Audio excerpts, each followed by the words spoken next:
now we want to take a look at the Prince George's County Community College research tutorial. So as I mentioned before, I am following the guidelines for research that are provided by all colleges and universities. So I'm going to look at Prince George's County Community College, and I took their tutorial and modified it for Parkdale. So the framework for research in colleges are these standards. And they had a really great tutorial at Prince George's Community College, so I kind of swiped their stuff. So there are videos that you can watch and quizzes that you can take, and then I can share your grades with your teacher. The first one is how to select a research topic, what is research and how to begin. So you can watch that tutorial.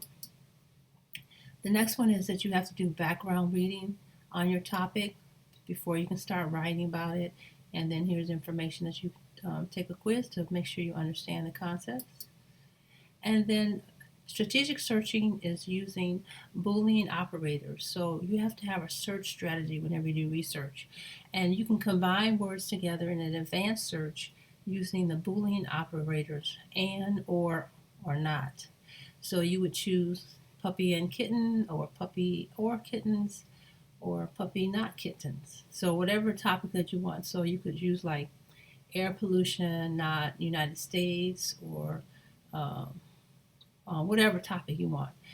Peanut butter, not jelly, etc. So when you do research, you have to combine your search terms using Boolean operators.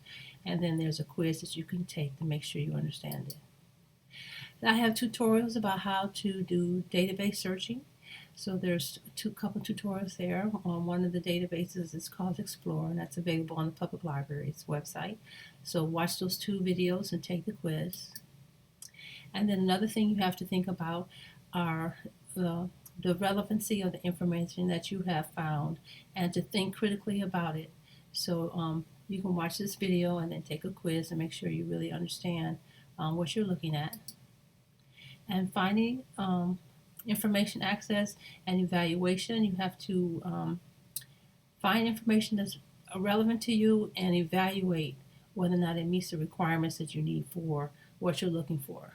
So you can study that and take the quiz. And then plagiarism is something that you definitely want to avoid.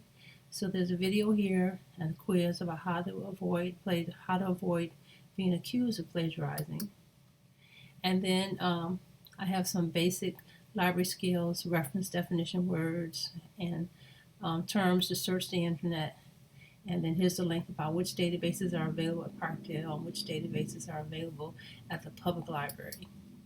So if you have any questions, be sure to email me or send me a message on Google Classroom, and I'll be glad to help you. So